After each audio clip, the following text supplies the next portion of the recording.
Paz, irmãs, tudo bem com vocês? Hoje, por motivo de uma gripe muito forte, nós não vamos ter a célula presencial.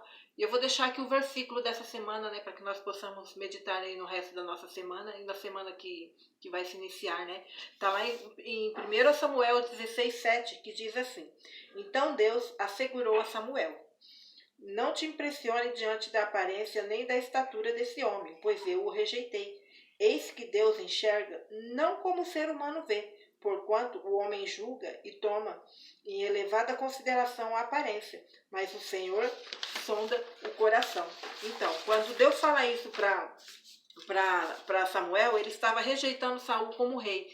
Uma porque ele tinha feito lá o sacrifício, e nós sabemos que no Antigo Testamento nos relata, né, a Bíblia nos relata, que só quem poderia oferecer o sacrifício era o sacerdote, né? E outra na batalha dos amalequitas, que Deus ordena que Saul liquide todo mundo, mate tanto as crianças, os animais, as mulheres, que não era para salvar ninguém. E Saul vai lá e leva os animais cativos, né?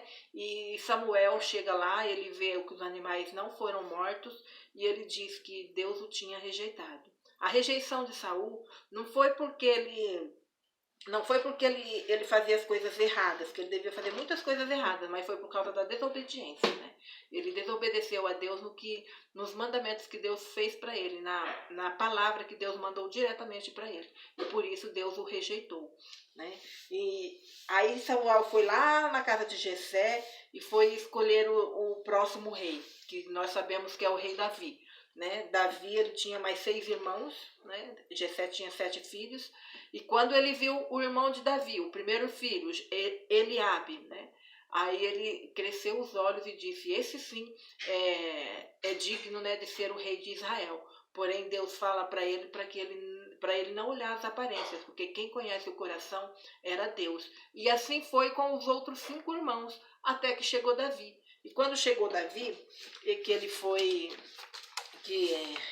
ungido, aí o Samuel passou a ver nele, olhou para ele e enxergou que ele tinha um coração alegre, né? E lá em Provérbios 15:3 diz que um coração alegre formoseia o rosto, né?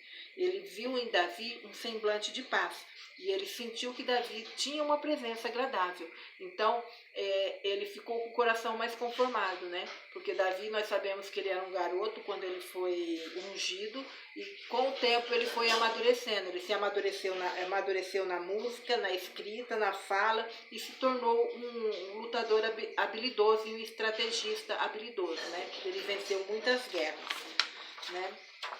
Eu vou deixar uma pergunta aqui para as irmãs, e as irmãs, por favor, como fala, meditem nisso, né?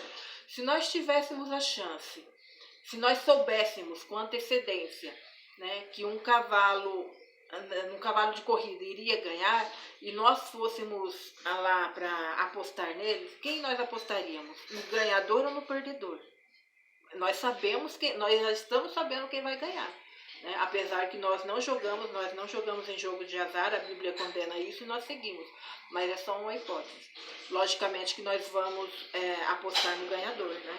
Do mesmo jeito é Deus. Deus, quando olha para nós, ele não vê o estado que nós estamos, nosso estado pecaminoso. Né? Ele não vê a nossa ignorância, ele enxerga lá na frente já. Ele olha para você e te enxerga um profeta, te enxerga um pastor, te enxerga um evangelista. Né? Ele está enxergando alguém que lá na frente já venceu. E nós não. Quando nós olhamos para a pessoa, nós enxergamos a pessoa no estado que ela está. Né? Se ela está mal vestida, se ela está bem vestida, né? Se ela é culta ou não, é isso que nós enxergamos. E Deus fala aqui para para Samuel, né, para ele não olhar as aparências, né, porque Deus enxerga o coração. Né?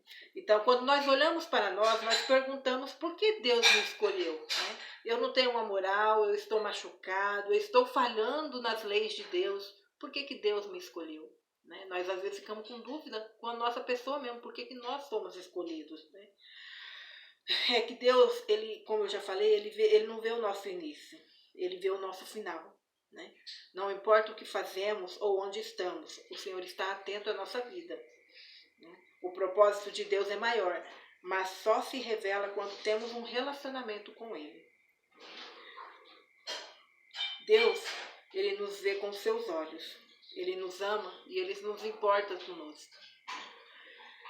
E quando nós olhamos para fora, como diz lá em 1 Pedro 3, do 3 a 4, diz que a beleza vem de dentro e deve vir acompanhada de um espírito manso e tranquilo. Mas quando nós olhamos para fora, nós não enxergamos as intenções da pessoa e o caráter da pessoa, né? Nós já vamos lá na aparência, não, é uma boa pessoa, está bem vestida, tem um carro, frequenta a igreja, faz isso, faz aquilo, mas só que faz boas ações, né? É isso que nós estamos enxergando, né? E nós não estamos vendo o coração da pessoa, né? Então, por isso que Pedro diz aqui, né, que a beleza ela vem acompanhada de um espírito manso e tranquilo, né? A gente tem que conhecer bem a pessoa, né, antes de julgarmos. Aliás, nós não podemos nem julgarmos, porque só quem julga é Deus. E nós seremos julgados, né, porque nós falhamos todos os dias. Quando nós olhamos para fora, enxergamos um mundo superficial, onde julgamos e somos julgados, né? Do mesmo jeito que a gente julga a pessoa também julga a gente, está nos julgando, né? E como eu falei, só Deus tem o direito de julgar. Quando olhamos para fora, não damos a chance da pessoa revelar o seu coração. E quando nós olhamos para fora, para o exterior da pessoa, nós não enxergamos os hipócritas. Jesus diz lá em Mateus 23, do 27 ao 28, que diz assim, né? Chama eles de sepulcro caiado. Quer dizer o quê? Que eles eram bonitos por fora, eles falavam que mantinham a lei, que guardavam a lei, mas por dentro eles eram vazios. Eles eram feios, muito feios por dentro. Podia ser bonito por fora, mas por dentro eles eram feios. E quando nós olhamos para fora, nós não conseguimos enxergar os propósitos de Deus.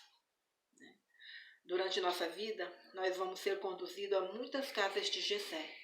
Nós vamos ter como Jessé, nós vamos julgar muitas as aparências. Então, que nós possamos pedir para Deus, para ver a visão de Deus para nós e para os outros também. Né? Ver a visão de Deus para o futuro. O que essa pessoa pode ser? Pode ser um profeta, pode ser um evangelista, pode ser um pregador, pode levar as boas novas. Né? Não vamos julgar não, gente.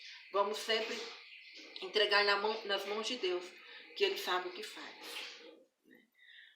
E nós podemos perguntar e levar para as outras pessoas o que Deus pode fazer para nós. Porque é vocês que têm que responder isso. Né? E passar para as outras pessoas coisas boas que Deus já fez e que Ele vai continuar fazendo. O que Deus pode fazer na vida das pessoas. Se Deus está mudando a minha vida, Ele pode mudar a vida das pessoas também. Deus é o Deus que surpreende. E como Deus surpreende, né? Nós sabemos disso. Como Deus pode surpreender as pessoas. E Deus é o Deus que escolhe.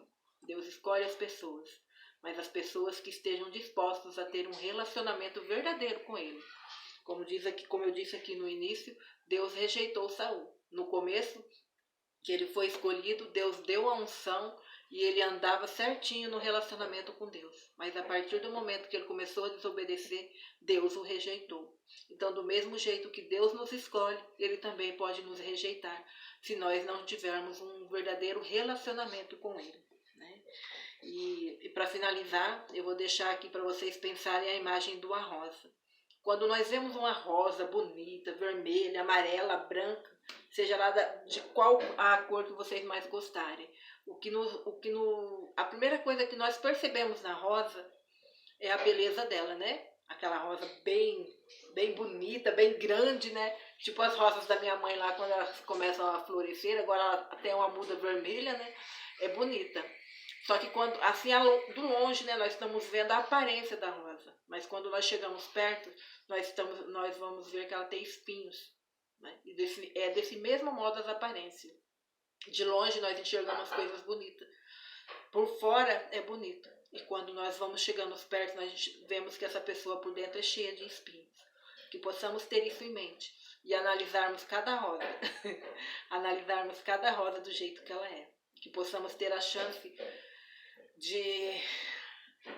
como se eu digo assim, que nós possamos ter o discernimento para enxergarmos as pessoas do jeito que elas são, né? O propósito que Deus tem na vida dela. Todos são escolhidos, mas depende do relacionamento com Deus.